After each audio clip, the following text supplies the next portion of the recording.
Okay. Natalie's online. Okay. Okay, good morning. Good morning. Good morning. Good morning. Hey, we're awake.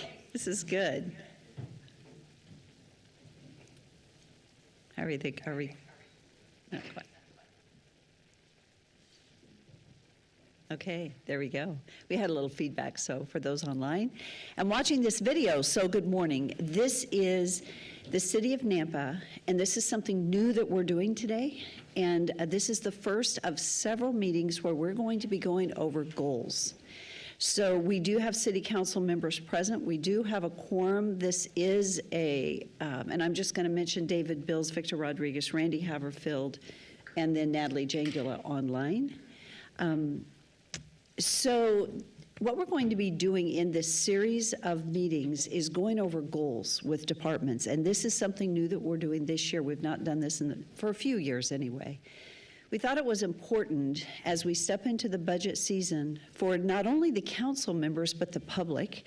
This is being recorded, and we're going to be encouraging our citizens to watch so they know where we are as a city. So we're going to be quick, and this is every department as we go through this. It's going to be fast because there's a lot to cover. But we're going to go over goals. We're going to go over accomplishments. We're going to go over key data points, and then we're going to also inform on any significant changes or anything you should be watching for in the budget as it comes forth. This is not a budget meeting. We will be going over those during our budget workshops, but this is going to help prepare council for the budget book and the public for the budget book in case there's a significant change. For example, if a department is asking for new FTEs, you'll hear that here, or if there's a significant variance in a budget. But as we get started, I think we're going to start with Doug Racine. Doug Racine is our Chief Financial Officer, and we are so appreciative and thankful for the leadership we have. After that, we're going to shift over to Jeff Barnes. Jeff is our Director over Water Resources, and he will be introducing and going over all the water elements that he has. But we're really blessed to have the leaders, all the leaders that we have here today. I want to say thank you to the team because it takes a lot of work. Got a lot of people in the room, and I'll let Jeff introduce those as we get started. So, Doug, I'm going to have you come forward here, okay, if you don't mind. I'm going to introduce Alpha and let her come up. Okay, perfect. Thank you. Okay, here we go. So, very briefly, so utility billing, yeah. Thank you, Victor. I would be happy to pray. You know what? We normally do start with a prayer and pledge. I sense it wasn't a normal, but thank you. I just feel like it. Let's do it. Okay. I appreciate that request to open in prayer. Lord, thank you for today. Lord, I thank you that we get to get up and face a new day. And I thank you, Lord, that as individuals desire that you will walk with us, that you'll give us wisdom, give us insight. Lord, as we guide the city and make decisions, we ask, God, that we would be led by your hand. We thank you for your presence, and we invite you here today in Jesus' name. Amen. And let's do the pledge as long as we're standing. I pledge allegiance to the flag of the United States of America and to the republic for which it stands, one nation, under God, indivisible, with liberty and justice for all. Thank you, Victor. Okay, back. No, perfect introduction. That's the best way to start, always. It always is. The utility billing operates under the finance umbrella. I've got with me here today Alpha Rodriguez, and she'll be presenting this. She's the supervisor out in the utility billing, and we essentially collect all the monies and feed all the monies back to water, wastewater, irrigation, and for their processes. But we've as Alpha will go over, we've been very controlled over the last 7-8 years in growth. We haven't had any at all. And she'll go through the stats and growth in terms of FTEs, but we have had growth in terms of the number of accounts. So I'll let Alpha walk through that very briefly, but I'd like to turn the time to Alpha and let her walk up there and share it. She loves this, by the way. She's so grateful for this opportunity.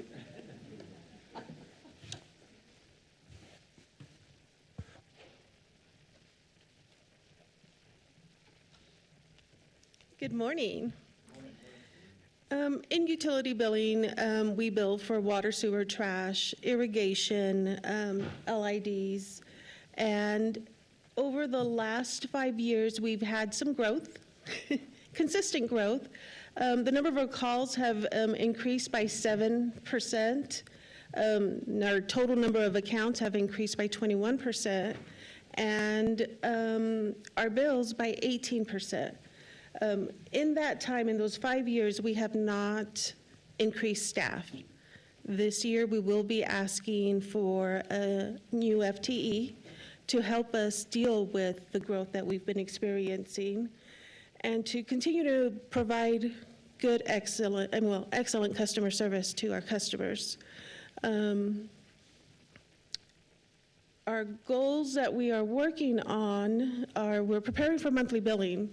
We really would like to, as we move to the smart meters that we have, the Aclara meters, having the city be in that citywide, we want to provide monthly billing.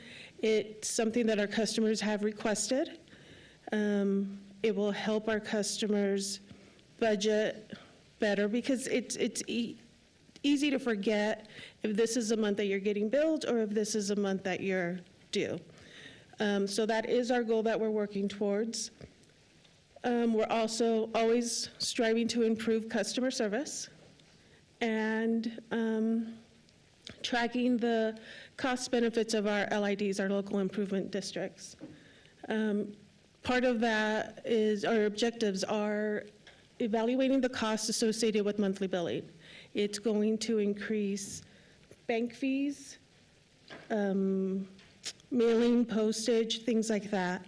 So we're trying to figure out how we can offset those costs or absorb those costs. So that's where we're currently at with that. And then we also want to increase the participation on electronic billing. Right now, we only have about 6,000 accounts on electronic billing out of the, 73,000 that we bill. So if we can get more people on electronic billing, that'll help offset some of the costs for monthly billing. And that is, just doing that and continuing with our staff training and moving forward and trying to provide the best customer service that we can. Alpha, can I add another comment just about the lids? And this is something we haven't talked about much in City Council. Daniel does a very good job of organizing lids and bringing them forward. But there's a cost to that and a challenge with how the city, and we meet with the mayor and go over this periodically, but since we do the assessments, Canyon County will not allow us to piggyback these assessments onto the property tax notices. Ada County, I think, does. Canyon County won't. So any lid we do, we have to manually track and bill and assess annually.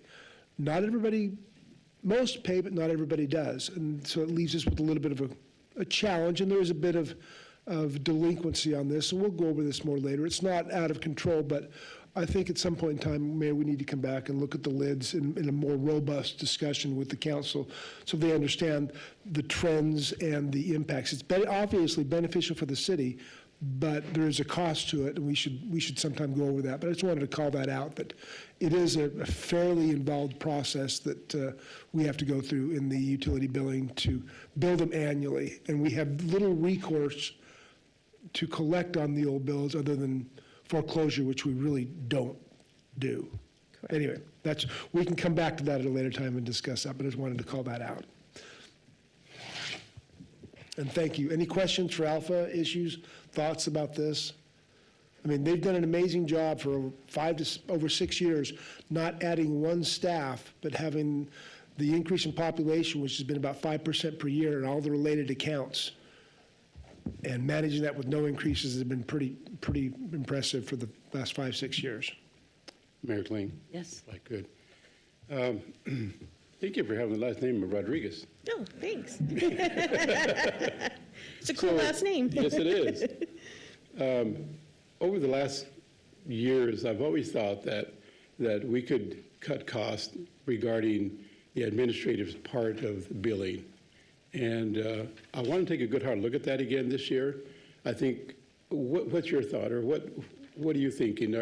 Is there an alternative to using a company that give us better rates, or have you explored that? We have, regarding postage and billing, and we have explored that. But it's always good to continue exploring that and seeing, because the better rates we can get, then that's something that we can pass on to our customers.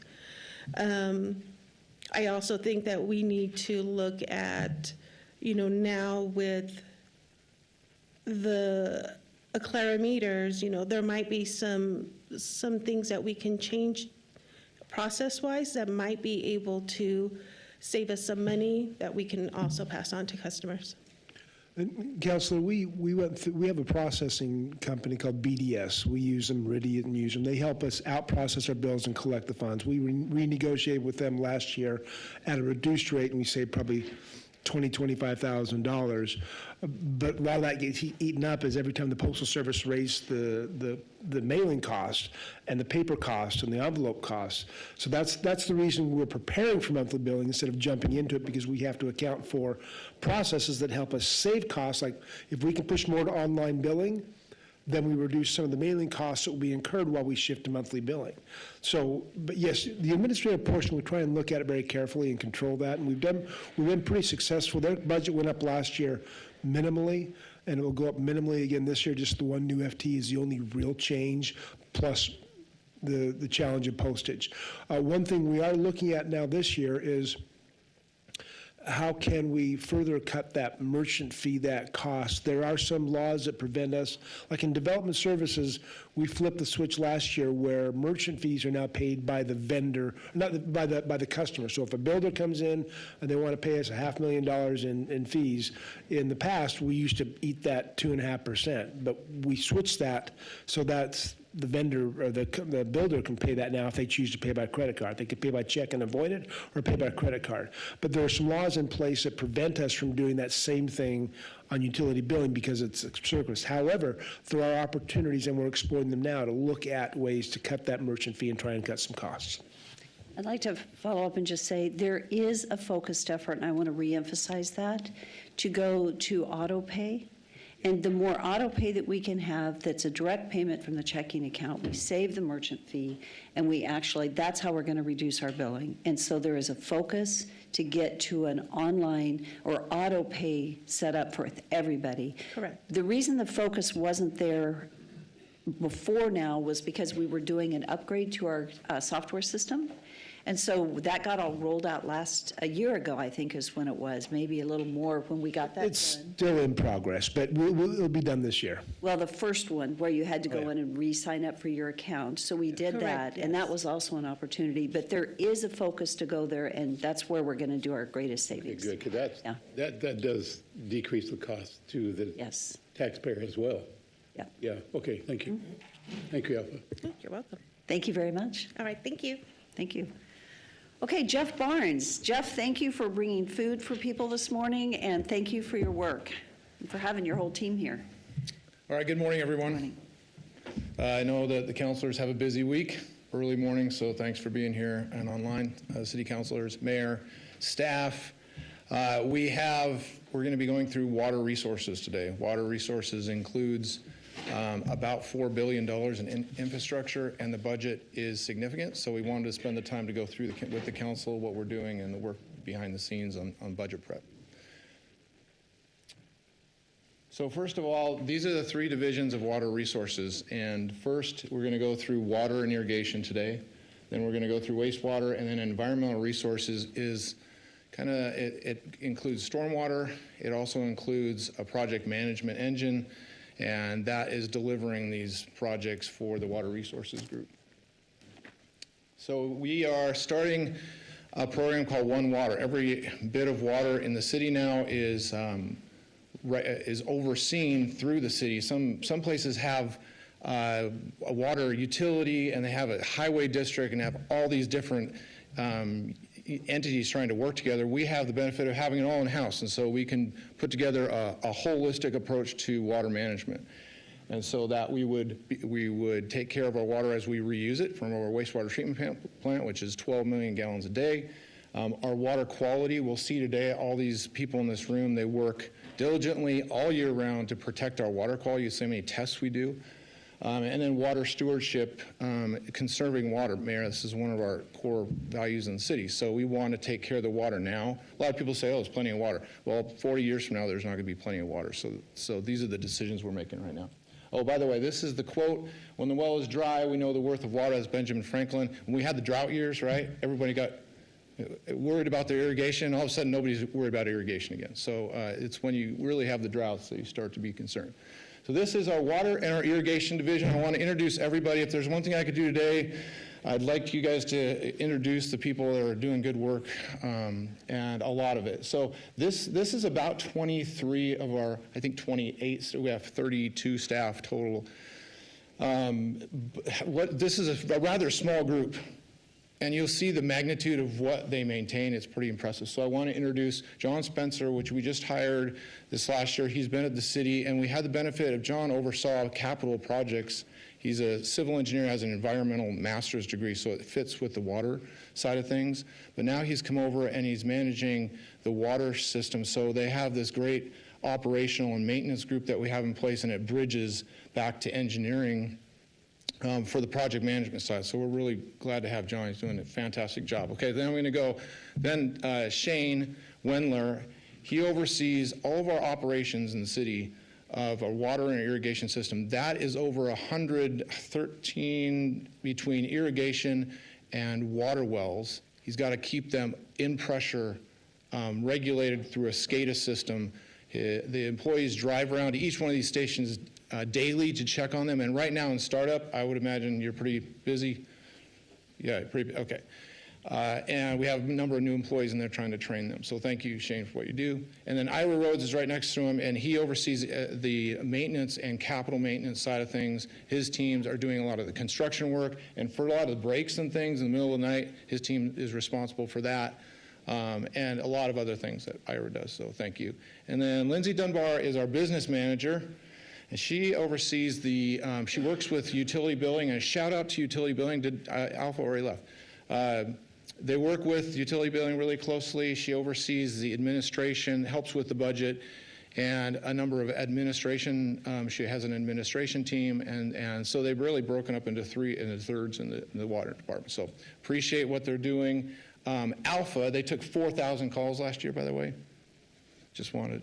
She left the room, but I was appreciative of that. So here we go. So the mission, we're going to go through the accomplishments, goals, the 25 budget proposal, and the organizational progression charts. This is our mission, is to provide safe, clean, affordable, and abundant domestic irrigation water supply with exceptional customer service. And the exceptional customer service is something that we really take serious.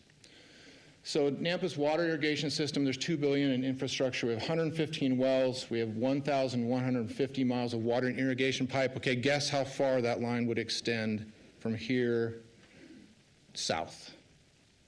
If it was a 1,150 miles of water line, where would it land to the south from Nampas? Past Phoenix, but. Past Phoenix, guess? Farther? Do you remember the city in Texas? Somewhere in Texas. El Paso. Okay. So if you've ever drove to Texas, think about you have to maintain every foot of line for that exhausting trip. That's how much pipe we have in the ground. And it doesn't include wastewater. Then we're well into Mexico. So we have 2 water tanks. Tanks regulate the pressure in the system. They provide capacity for those peaks when we have high use times, and then emergency storage for fire. This was the old tank. You probably saw this, and we'll see if this, you saw this on the news, but it's been a while, so I thought it'd be interesting.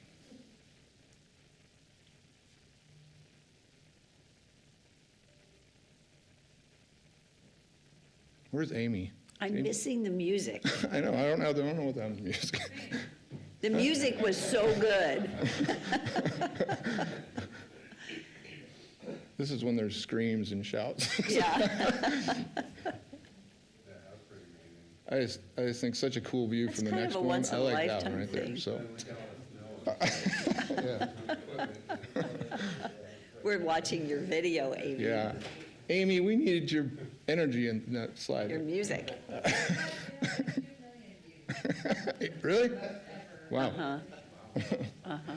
Okay, so Nampa's water and irrigation, we have 24,000 valves, 5,800 hydrants, 38,000 water meters, which we are the Clara now, and we're just finishing up that program. Then weekly, quarterly, annually sampling, and how many, I don't know, we don't have a total number for the year, but a lot of samples.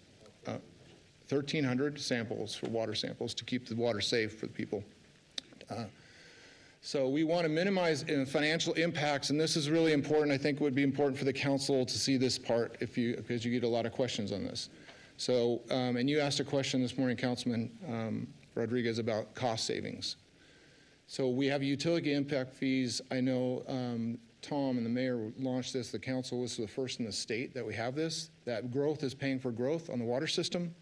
I know we do preventive maintenance. We're trying to get ahead of it. We'll talk about that today. Fair industry approved rate making. So this is a question for everybody here. If you know the answer already, don't answer. Out of 21 water utilities in the Treasure Valley, where do you think Nampa ranks in water utility rates? And you can just tell me in what. So in the middle, are we the lowest? Are we in the middle? Or are we in the upper end? Middle? Bottom? Really?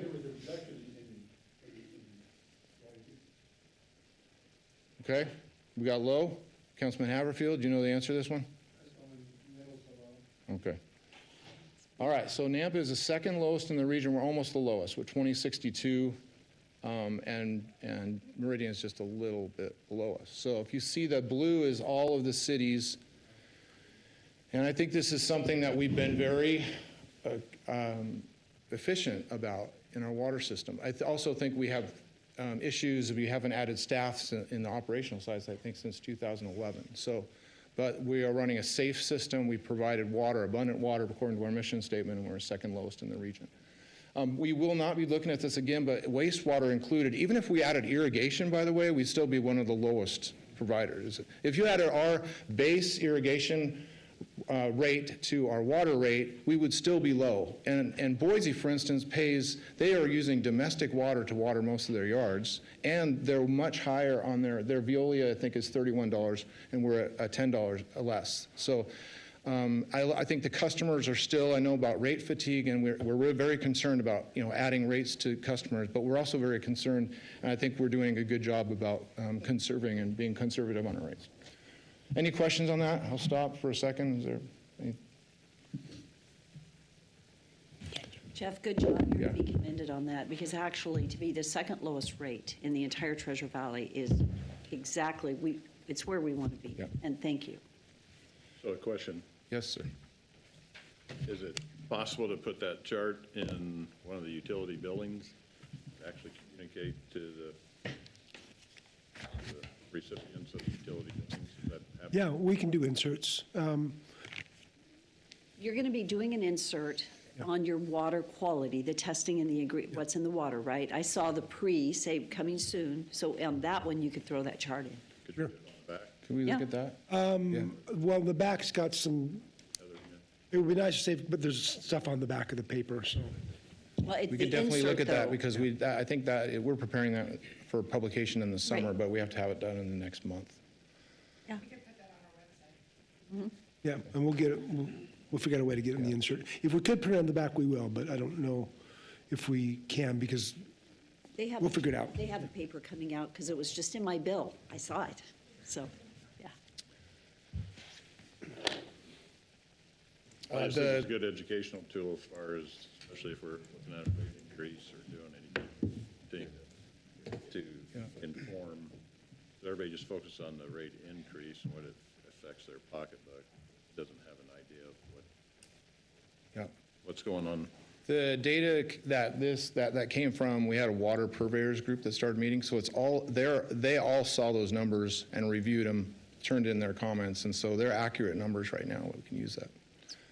So just quick, just accomplishments. This is very important for this group over here, that we're really doing good on our 5-year CIP and master planning. I think that we're connecting with the engineering department and making sure we're getting ahead of our planning so that we can get these capital projects completed. Employee progression plan, for those of the people here that work and they want to make it a career or don't, there's now a progression plan. So they go from licensure 1 to 2 to 3. All those are step increases. They have wage benefits as a result of that, and it requires an extensive amount of time and knowledge, and you have to take hard tests to get there. These licensures are not easy.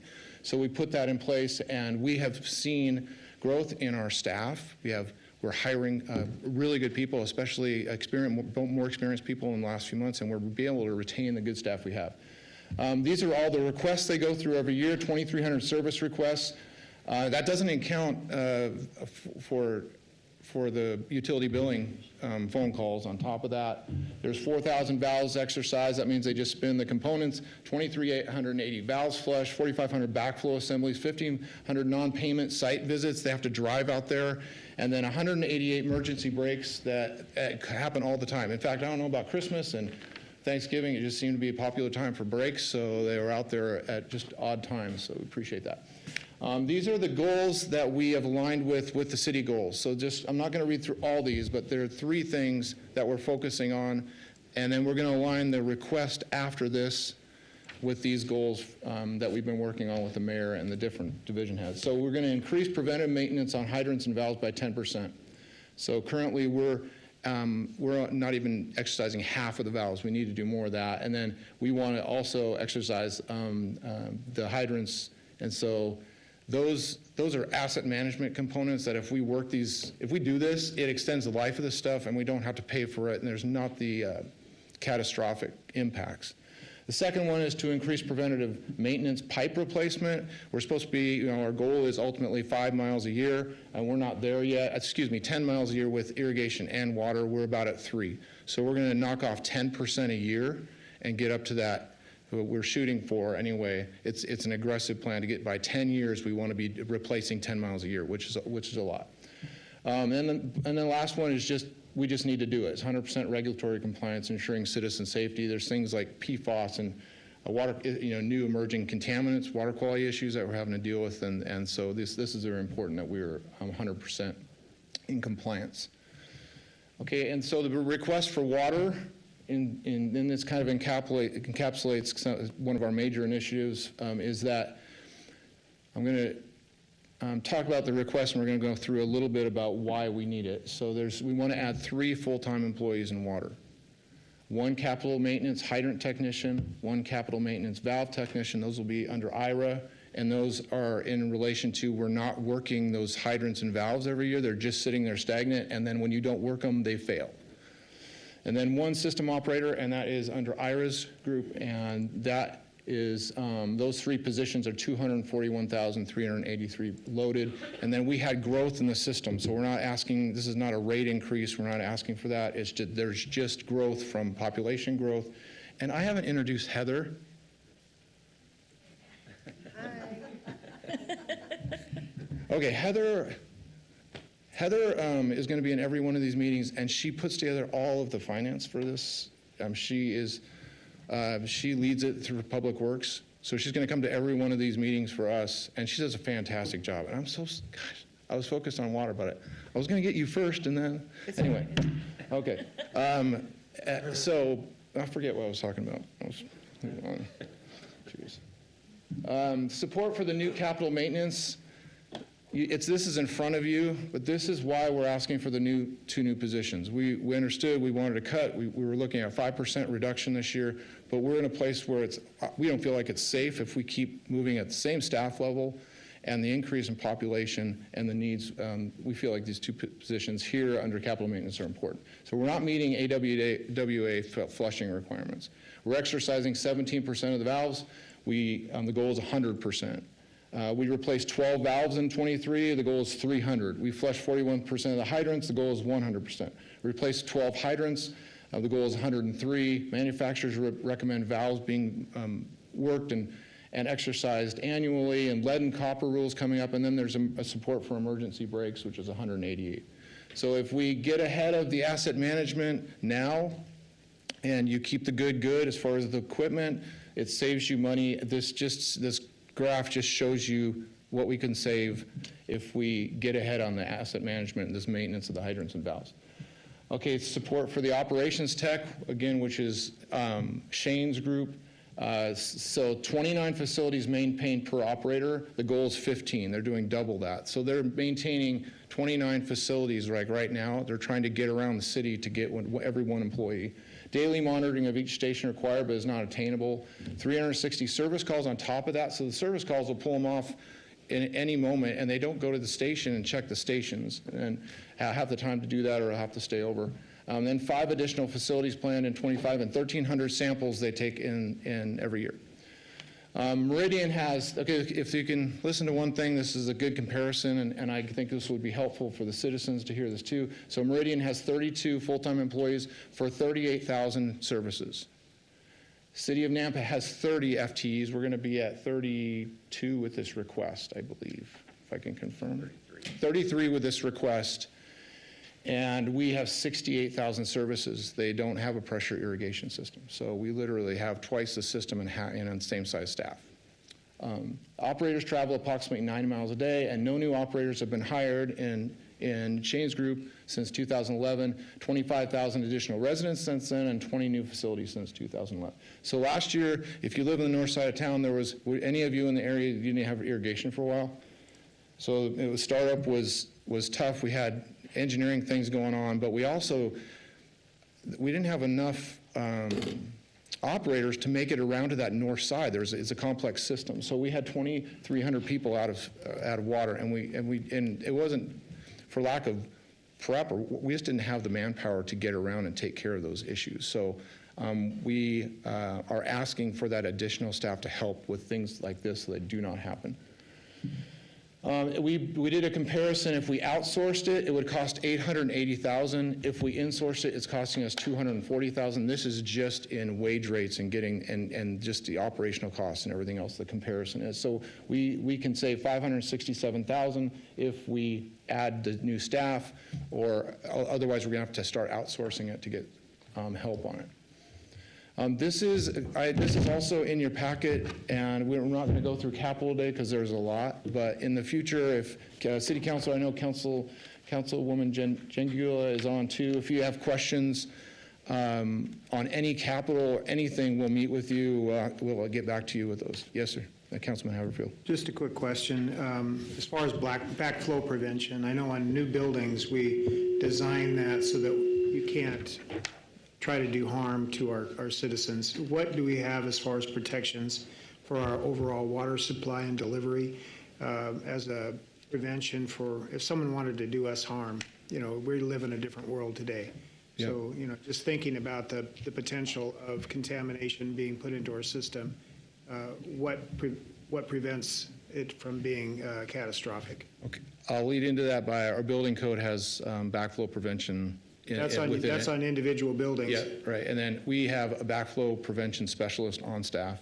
And then can I hand it off? Shane, can you talk about our backflow program? Who's it under? Is it John? Do you want to take it? Well, you're just, Councilman Haverfield, referring to the system as a whole. And the system as a whole is, there's not a lot of areas that can be impacted, but we do, at all our pump stations, they are secure, and we're working towards the goal of getting cameras on all of them. So we're looking at the security side, at least at our pump stations. And that's probably one of the areas that could be impacted by some. I know the water system's it's pressurized, obviously, so you can't just pop a head off of a fire hydrant and try to introduce something that way into the system. But I'm wondering at the plant if there's other locations that we need to be careful of and secure.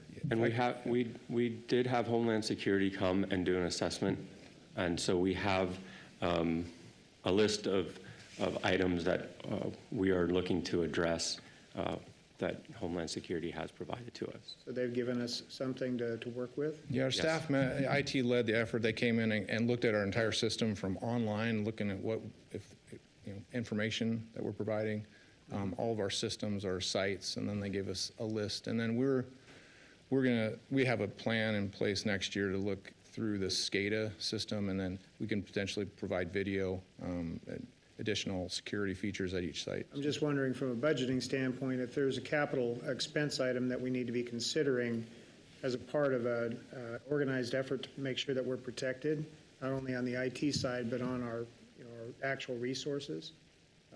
That would be helpful for the council to know. Okay, that's a good point. So we will follow up with you on that. I know we have planning dollars in there, but we will look at infrastructure costs. All right, thank you. This is the rest of the budget proposal, and this is our org chart for water. It's in your handout, and then this is that career progression track that we created, and that was a group effort. And thanks to HR for that. And then with that, that's the end of the water irrigation side of things. Is there any questions for anyone here on the water side? I just want to say, I tell you what, thank you guys for your work, for the team. I think about all the times that you guys are out and it's in inclement weather, it's the wrong time of day, but also the hard work that you do, because you guys really work hard and you do such an amazing job. And I just want to say thank you. Really, really appreciate all you do. You've got a great team. Thank you so much. And I'm going to say it right now for wastewater too, well, just for the whole team. I'm just really proud of our people and the work that gets done. And I hope you know that you're appreciated. So thank you. Thank you, Mayor. Okay, this is our water renewal, which we're kind of renaming. So we're in the process of that, but this is our wastewater team. And right here you see the dedicated folks that work at our wastewater plant. Andy Zimmerman is the superintendent. Dave Gassel, if you want to raise your hand, he's assistant superintendent over operations and maintenance. We have Izzy Pena is our assistant superintendent over collections. He's at a conference this morning, so couldn't be here. David Allen is here, and he's a supervisor in our collection system. And they cover how many miles of pipe? 500 miles of pipe, I think. And 13 lift stations that they take care of. And then Nathan Costner isn't here. He's at the same conference. And we have Bryant Post from our lab. Bryant and his lab team, they take samples every year. So we'll see what just the work they do there. So appreciate your work and thank you guys for being here. Is there anybody I missed? I think we're good. Same thing, contents, mission, overview, accomplishments, focus goals, and then the progression charts. The mission for wastewater is provide safe, efficient, and affordable wastewater service with excellent customer service. All right, this is a picture of our plant. It actually has the rendering of the improvements that we've just implemented. This is our pretty close to our complete plant now. There's $2 billion again just in the wastewater side of things. There's 708 plant equipment units, and when I say equipment units, it's like a pump. They have to do annual maintenance, like changing the oil in your car. They have to do that for all this stuff. So when you see a unit, it is work that we have to do preemptively, proactively to keep them running efficiently. The better we are at that, the longer they run. 235, just with the expansion, we're adding 235 new units. So there's 11 million gallons per day treated at the plant. We have 500 miles of pipe, there you go, David. 13 lift stations around the city. Yeah, you'll see, I mean, these are very dedicated employees. You see this, some of these are, there's issues that happen. There's a break out in the field. Others, it's just preventative maintenance that they're working out in the field. This is our lab, and that's, I introduced Bryant Post, oversees a fantastic team there. Did you tell me what these are? Do you know what these are again? What are these guys?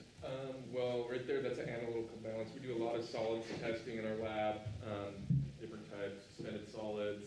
Okay, hold on. Can you give me, I want to hear this one. Can you, there you go, yeah. Basically, the lab's responsibility, we just help ensure we're maintaining permit compliance, and we also help execute process control. We work directly alongside Dave's operations team, and so essentially they bring us in samples periodically, and we do daily testing, weekly testing, monthly testing. It just depends what it is. But just like it says up there, we carry out roughly 30,000 samples a year. So, Thank you, Brian. Yeah. And a really great team if you go down there, just a good vibe around the lab, and they do a fantastic job.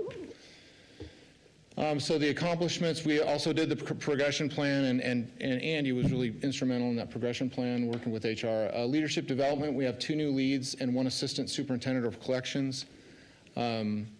We have salary adjustments we've made.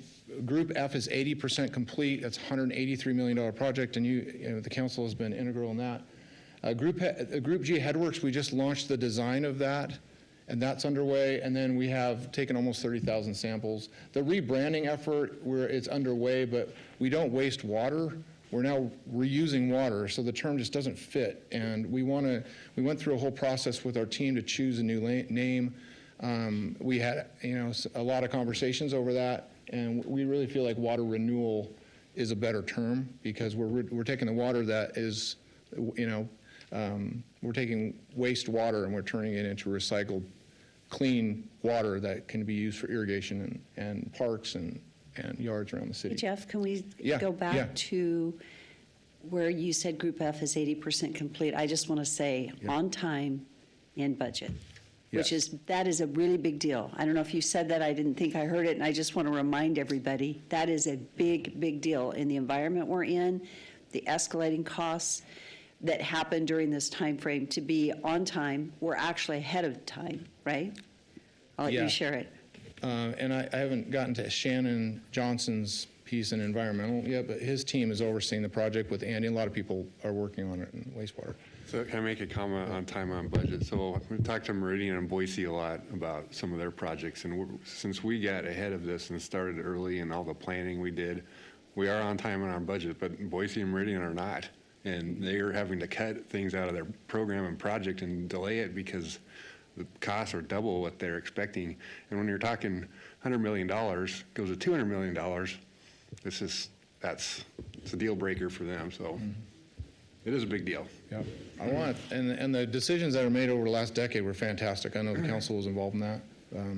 But the way we're delivering it and the project, the way we got it speed to market right before the supply chains issues. I mean, we just had a asphalt bid come in lower than we expected. So, I mean, we're still in a really good spot to finish ahead of schedule a bit and within those original budget parameters that we had, so. Mayor Kling. So Jeff and Doug, this is for you too. So I know you need more employees. So where are you going to get them from? Where is the money coming from? I'm going to go through that in just a second. I'll show you. Yep. Okay. You bet.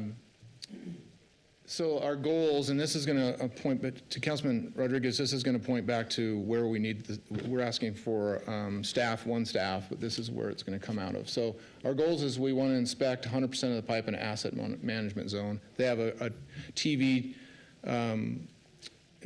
David and the crew you have the TV truck, which can clean and also take TV inspection footage of the pipe. So we know exactly where the issues are, and we can be proactive about that. So we want to do 70 miles a year, and they are doing a great job of that right now. We want to clean 25% of the sewer pipe.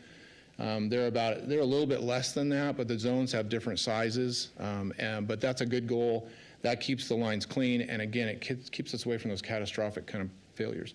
Increased preventative maintenance and pipe replacement. Again, it's about 500 miles of pipe, so we want to replace about 5 miles a year as the system gets old. We're not there yet. They did a good job at 2.57 miles. They put this slip lining in there, a CIPP process. It's amazing. It's cost effective. They don't have to dig up the whole road.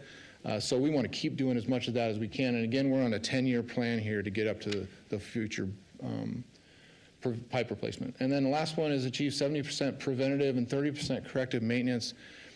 Andy, Dave, the staff have really been working on this one, that we need staff so we're proactive with our maintenance and that we're not just chasing fires, right? And the more we do that, the more we save money for the city and the more efficient we are. So we're asking for one maintenance tech in FY25 Andy, can you briefly share what a maintenance tech, just a general, what they do?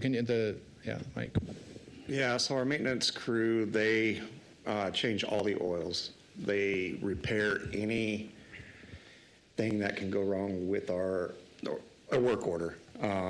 You have a seal fail, they have to take it out. They'll have a impeller, if the pump's not pumping efficiently, they have to replace that. They have to pull these things. The last one we did was 20 foot long, and they had to have a crane, and they spent a week just trying to get it apart. So there's a lot of things that they do just to keep our plant running and pumps pumping. And they have about 1,000 units to maintain now. So if you think about all those needed, they need maintenance. So we're adding another 250,000.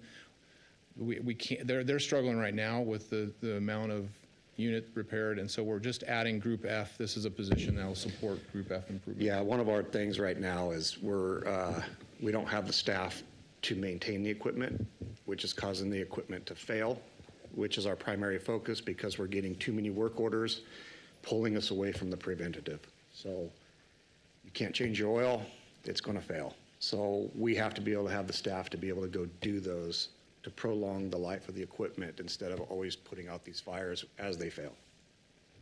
These are the folks that have been working on the headworks with the H2S concerns, and they've been fighting that.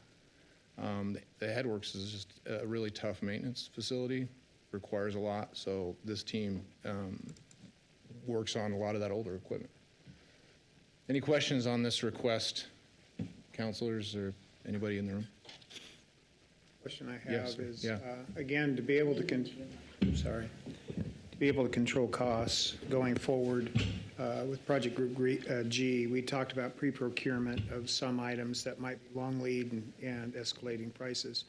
Is that something that we can do under the terms of the SPF loan? That we can pre-procure some of those items since that they are for that project to be able to hold our prices? Councilman Haverfield, the SRF loan will be done with Group F, that project. We do have a pre-procurement plan in place for headworks on the CMGC process that we're in, and that's within our schedule, and we want to get that as soon as we can. So we're not bound by the SPF loan requirements as far as for Project Group G? Is that separate? No, that is. Yeah, let me answer that. So, Councilman Haverfield, we're not asking for an additional rate increase for the headworks. The SRF loan, all the rate increases that the community put forth in those 7-year period covers that and the headworks, because there was that annual capital 10 million a year that's supposed to go now for the years to come, so we don't have to go back to ask for rate increases like that size again. So we are in a place. Headworks is covered under the SPF loan then? No, it's covered under the rates that 10 million a year that's going to be ongoing past Group F. Group F the SRF loan was 165 million. Group F was 182 million. So all of that was spent in. And I don't want to get into the weeds on it, but again, I was just remembering or understanding all the conversations we had. Counselor, if I might, the way we built this in two structures. One, the cost of building, and second, the cost of maintaining. What Jeff's referring to is we had a plan to invest $10 million a year in the cost of maintaining, and we'll eventually need to get there. But out of the gate with the new equipment, we can divert that to help pay for the headworks and not increase rates beyond what's already built into the plan. Did you have another I remember comment? that now. And so for the other council members, it's good as a reminder. Yeah. Thank you. Yeah. Did you have it? You'll have to grab a microphone. Shannon, can you grab a mic? I was just going to say, yes, and we have confirmed that with not EPA, the DEQ. We've asked them if, just because it's part of phase 2, does that contaminate the funding for headworks? And they said no, because we've requested all that for the previous projects up to this point. I just want to know where the funding's coming from. And we will focus on procurement. Yeah, for those I think that's an components. important, especially in today's market. Yeah. Okay, why we're asking for the maintenance tech, I kind of went through a lot of this. We have 523 preventative maintenance work orders completed, 148 not completed. So we're leaving those preventative work orders that are leading to corrective work orders. Corrective work orders are increasing. In FY21, we had 439, and now we have 789, but I want to say it's also because of the staff. Like, they're looking proactive. We have really good staff right now, are thinking ahead what we need to do in the next 5 to 10 years to keep the equipment running, and they're not just putting out fires. So I really want to support them in the work they've done. But they've gone from 439 to 789 in those corrective work orders, and that's increasing because of the preventative maintenance. And then that's saving us money right now. We haven't quantified all that yet, but we will in the future. New Group F equipment, there's 289 new pieces of equipment, and I mentioned that. And then that adds 600 new preventative maintenance work orders annually. This is not, I showed this for water, the comparison if we would hire the 3 water employees if we had to outsource that. This is if we would have to hire 1 FTE and we would have to provide them with some of the basic materials, what it would cost, and that would be $664,000. And then if we outsource that, it'd be about 1.1 million. So asking for this one position is 493,000. We're not asking for a rate increase as this. It's in our growth base from population and just our income growth from our salaries, from our budget. So we're not asking for a rate increase to cover this new position. And again, I showed this before. This is just the benefit of getting ahead of it on asset management. Super important. This is the capital budget for wastewater. It's in front of you. And again, if you have any questions, we will meet with you. We'll go through it. If you have any concerns over what projects we're spending this on, we spent a lot of time going through this. And then this is our progression track. Again, our water and everybody in the water department helped put together how people can progress up through our system. We can keep good people, we can retain and recruit the best people. And then finally, that's our org chart. So I will stop with that. In a summary, water and major initiatives asking for 3 positions and wastewater 1, and that summarizes the wastewater portion. So I'll stand for any questions on the wastewater portion for anybody. I'd like to make just a quick comment to restate and remind us that we understand the fee fatigue. Jeff already mentioned this at the beginning. I just want to come back and say we understand there is a fee, just like people talk about property taxes, there is increased fee fatigue. So we're very, very mindful of that with our citizens. We're trying to be excellent stewards, and as Jeff said, that the positions that are being asked for, I believe, both in water and wastewater, will not result in any increases. So we're really mindful of that. So I just want not only the council to know that, but I want the public to know that we're every day thinking about how to provide the best service, quality service that's dependable, with keeping the fees as to the best they can be. And I think our water rates actually show that. Sewer, considering what we're doing, actually we've done it very, very well. So we're mindful of that, and the increase in positions is it's not equating to an increase in rates. So I'll just add that we haven't, this last year, we did not add it for any irrigation rate increase. We haven't asked for any domestic water rate increase for at least 2 to 3 years. And we appreciate the plan on the wastewater increases to get us to be able to construct what we plan to do. We have one more 8.75% that will be coming forward, and then we're done with that, and then there won't be any sewer increases for some time. On the SRF, I just wanted to, since that was a little bit of a discussion, I was just in Washington, D.C. to represent the American Water Works Association, and I was an Idaho delegate that was sent there. So this SRF program was actually one of the things I was talking to our Congress and Senate about, because although the program is fully funded, what's happening is there's earmarks coming out of that through some of our senators, which is declining the funds, and they're no longer revolving anymore. So the one-time fund goes out and it doesn't get repaid back as a loan. Not to say earmarks are bad, but we were asking for a different source for that. But I did talk to DEQ quite extensively about this before.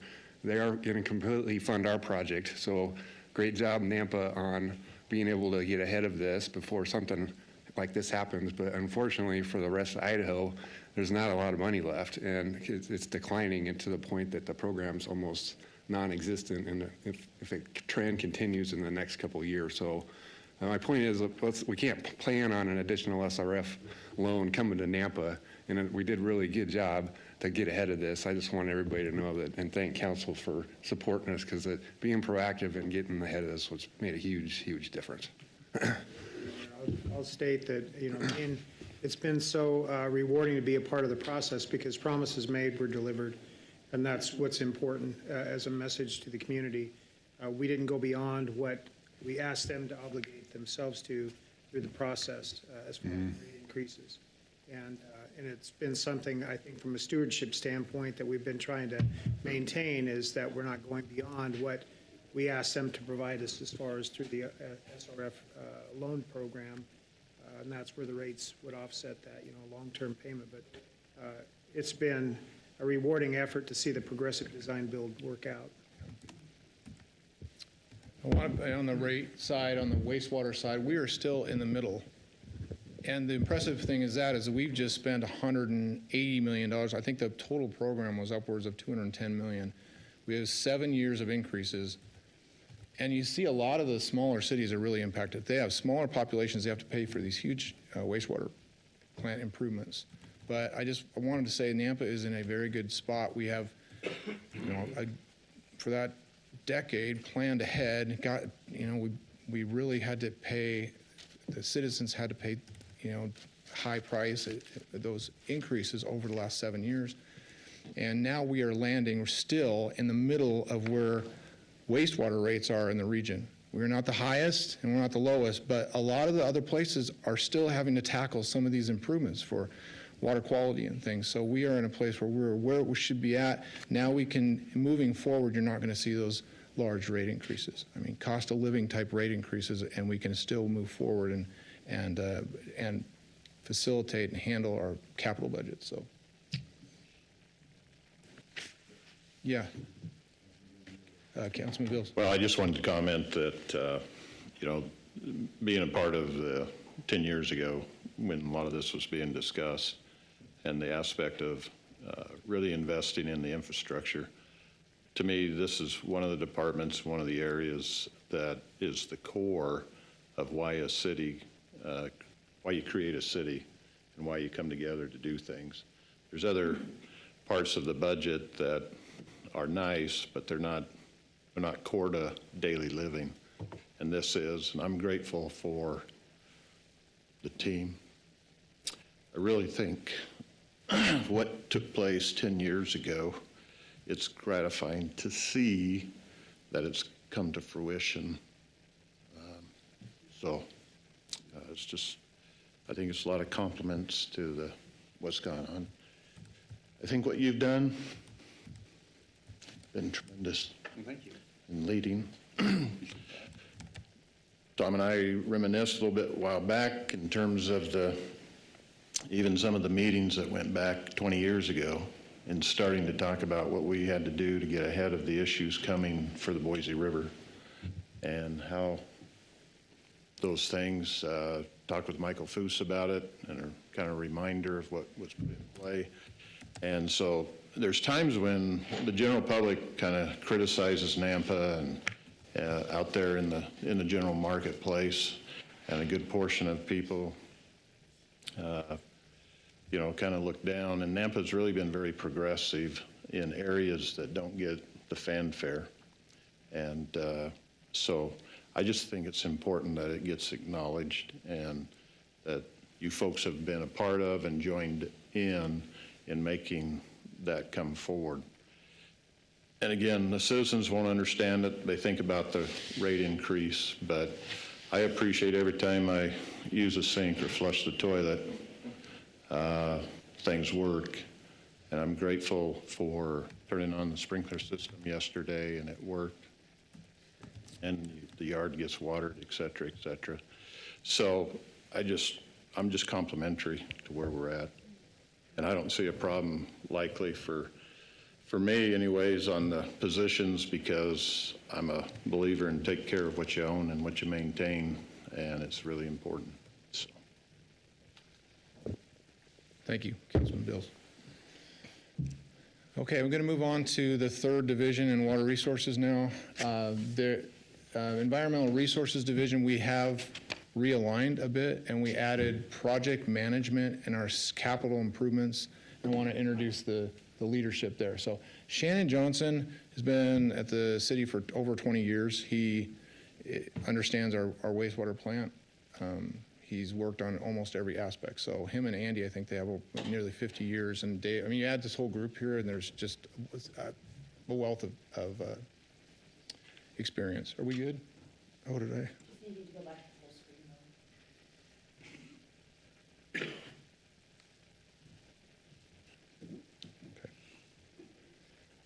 Greg Goodman isn't here. He's our environmental resources supervisor and oversees stormwater. Stormwater is you don't hear about that system as much. There's 125 miles of pipe, a number of different resources. We're going to look at infrastructure.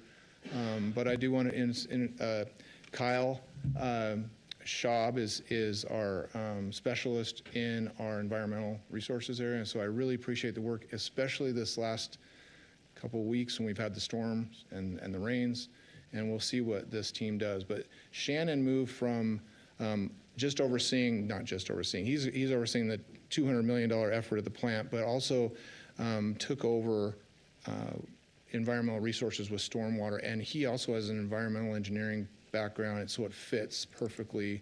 He's done a great job with the staff, so I really appreciate the work Shannon's done and his team. We have just a really fantastic team. So this same thing, this is environmental resources. You might wonder I want to explain what they do. And it's almost like an engineering division for environmental resources. They're delivering all the projects. So on the left-hand side, environmental engineering, all the capital program, which is upwards of $10 to $15 million in a year, they're delivering these projects at the plant collections. They have environmental planning. I want to talk a little bit today about how we have reduced consulting costs, because it's talked about a lot in front of council, but I have good information for you, and we watch that carefully. And then environmental services is on the stormwater side, is on the right. So we have engineering, we have planning for permitting and everything else we deal with, and then the stormwater is that whole system on the right. And then Crystal is here from Streets. They have a whole team 4 people now on their staff, and they were the lion's share of the work that happened on that storm was handled through Streets. So thank you for so it's kind of split up a little bit on the stormwater side. We work together on that. So if I could stop right now and talk about consulting costs, because this comes up in council a lot, and it's a big cost to the city. So there's also benefits to consulting, because it brings in expertise from sometimes around the country about what other cities are doing, and it helps us get a new perspective and maybe helps save money, more efficiency. But what we are watching very much is how we can reduce things we can do in-house. In the last couple of years in environmental, on the right-hand side, I think we were upwards of $180,000 a year annually to a consultant. That is almost 100% in-house now. And the staff just did their annual update in-house. We are removing that cost. So they've done a fantastic job on the environmental services, and that's Shannon and Kyle's spot. We've also, part of the plan on the wastewater plant, we were going to bring in a program management team in-house. So that is Shannon's group. Shannon took over that. We have Logan. We have a number of good staff now working on the inspection side. So they have, I think at one point, we were at 1.2 million for outsourcing for just those type of activities. If you remember those conversations in front of council, I know Councilman Haverfield was walking through that. We are much, much lower than that. And I would say we are probably under 250,000 this year. Can I confirm that? I mean, I would say just so, because we're in the community, it's on the record, we are at least $500,000 cost saving annually. And the program is still growing. I mean, they're very capable. We're needing less and less of that oversight because we have a very capable staff. So we're very cognizant of consulting. I also want to throw in the plug for consultants are fantastic. They bring benefit to the city. Sometimes if you need to get something going or you need a new perspective on something, that's value added. So that it's a balancing act, but we want to make sure we can do the stuff in-house that we can do and save dollars. Any questions on that? I guess anything you might. Oh. Okay, so this is the plant. We at 210 million we're overseeing, and this is Shannon's group here. CIP master planning. We have a really fantastic CIP built now that we're going to use as a 5-year plan. We've already started to budget it. Andy and Shannon and the group have gone 5 years out and said, what projects do we need to hit when? That's why in last council meeting, we went with that coating project. We had the one coating project we started with. We added 2 more because it just made sense efficiency-wise. We wouldn't have been able to do that unless we were really tuned up on our CIP. So they're looking at how to stage projects to save money and get things done, and it's all proactive. So we don't have these catastrophic failures later on. On the stormwater side, we have 180 miles of storm pipe, 4,600 storm drains, and again, streets takes up a lot of this as far as maintenance with us, so it's split. Stormwater infrastructure oversight, we help monitor wetlands, ponds, water quality structures, storm ponds. We do a lot of testing around the city. Public education events, these are going to grow. You'll see stormwater in the past has done a lot of this, but we are going to, this one water message, we're going to go into the schools. We're going to go to these outreach events and tell people about how they can conserve water. We want to have 10% conservation of our irrigation, our domestic water in the city. We want to teach people how to keep the water clean. I don't know if you know this, but in Indian Creek, for instance, the drains go directly into the creek. So if someone to walk by and dump oil into one of those things, it goes right into the Indian Creek. And that's just because it's a super old system. And back then, they didn't have these pre-treatment devices like we have on the new developments. So with that, we can further, I mean, they've done a good job at this point, but further teach people to protect what goes into our water. It goes into the Boise River, it goes into our waterways, and we should protect it. And so these are a number of events that we do every year, and we're going to kind of broaden those with this One Water campaign, telling them about reuse, water quality, domestic irrigation, and stormwater side of things too. This is just more of educating our Napa students. This is also Public Works Week. If you've been to that, we have a Public Works Week, and everybody in Public Works and Tom and the whole group gets together for that day, which is fantastic. This is the goals for our environmental section. We want to deliver 100% of the wastewater plant capital projects annually. At Shannon's group, that's a big lift, but we're underway on that, and we have a good program in place. You will see coming to council things like the new clarifier design and the boiler design. That is an effort to get ahead on this capital program. So you'll say, well, why are we designing these things 2 or 3 years ahead, even more, so that we can get ahead of it? And we'll go through to WRC and we'll run this all by you. But the plan is so we can start to get these things shelf ready and be ready to spend the money.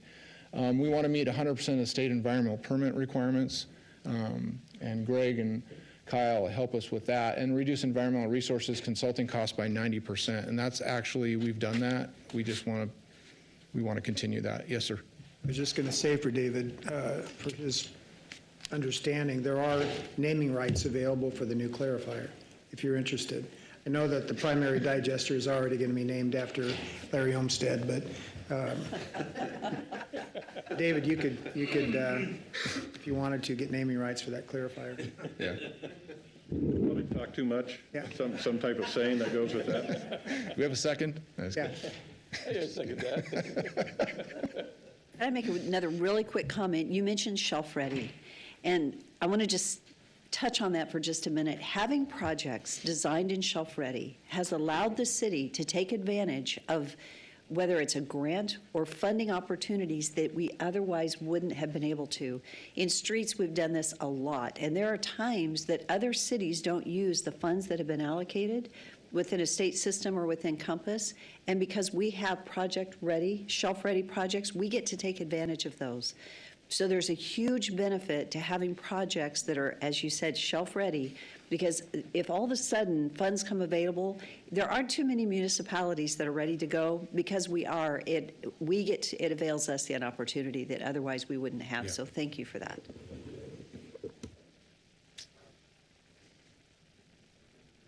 So overview, these are some of the supports we provide out of environmental testing for nitrogen, phosphorus, E. coli, things like that.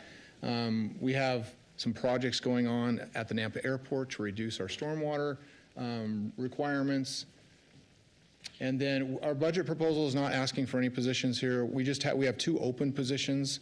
One is for an outreach position, and another one's for an environmental scientist.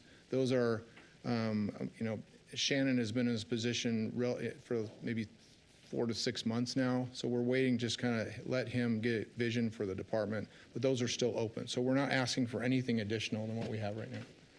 This is the organizational chart. And I think Heather, do you have anything to add just from a budget? No? Okay. We certainly can go through any line items that you might have questions on the budget. Operationally, capital-wise, we can meet whenever is at your convenience. Since you're meeting every morning at 7 is probably when we will work around your schedules for that. But we want to appreciate everybody here. And Tom, thank you. You have any?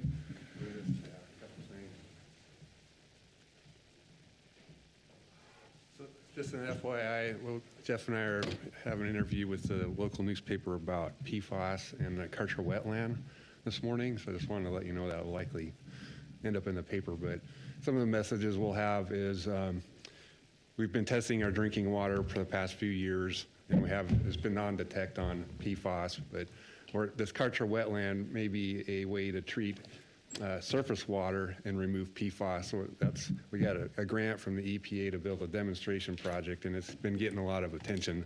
That's why the paper wants to ask us about it, because we're the first in Idaho to do something like this, and so we're pretty excited about it. So we'll be designing it this year, and then hopefully constructing it the following year and be up and running. So we've got money from the DEQ, the EPA, and there's also some other sponsors that are looking at it in the valley that want to fund environmental type projects. So it's a pretty exciting project for us.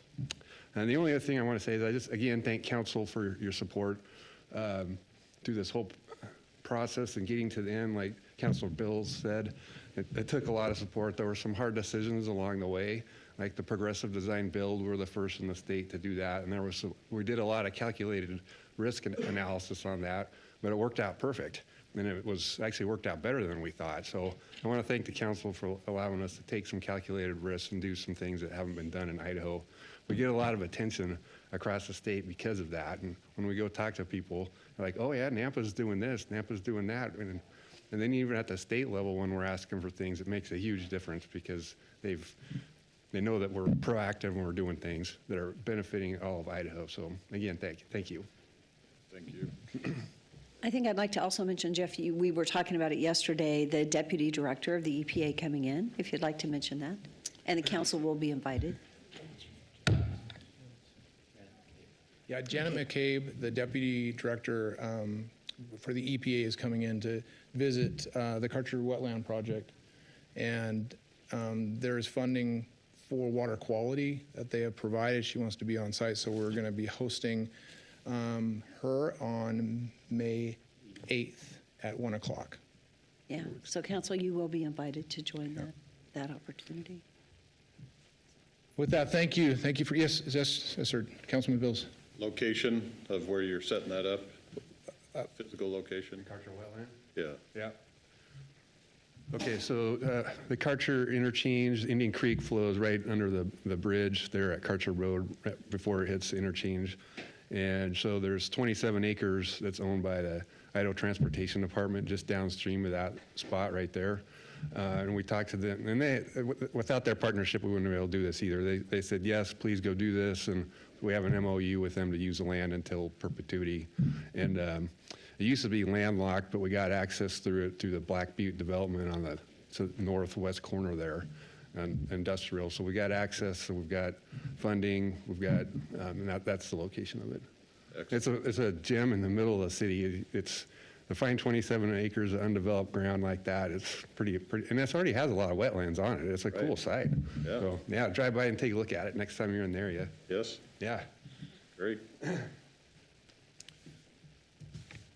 Mayor, City Council, staff, thank you for your time today, and we appreciate all your support. And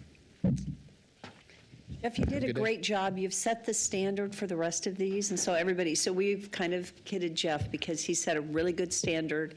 This is how you've got, I think, 7 or 8 weeks back to back of these meetings.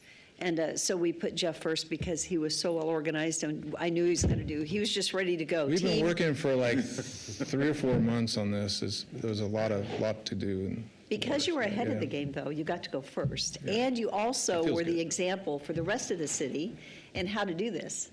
So thank you. Really, really good job. So thank you so much. And then I guess my question for council, hopefully you find this helpful, and I'm hoping it's helpful to the public, because what we want to do is, first of all, one of our core values is stewardship, but we also want to be very transparent.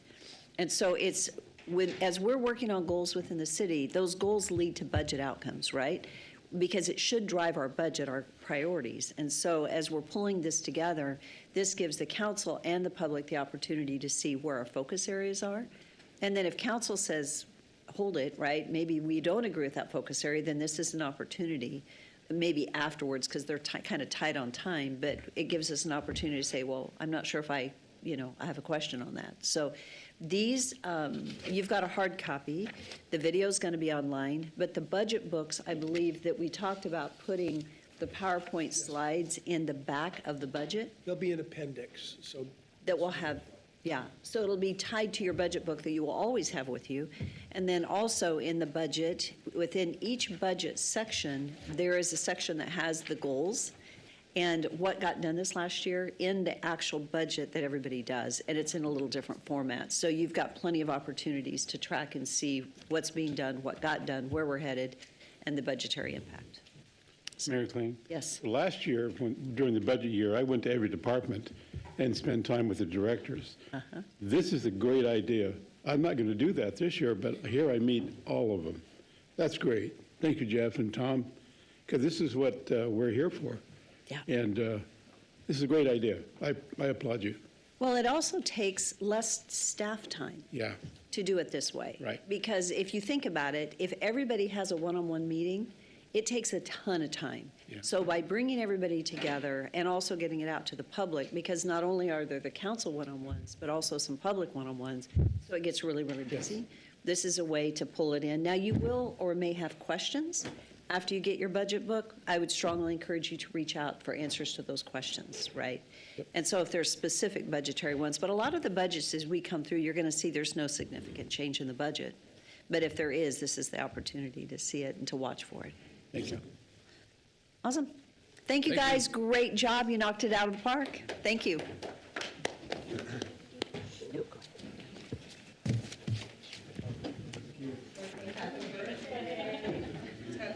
Jeff was on time.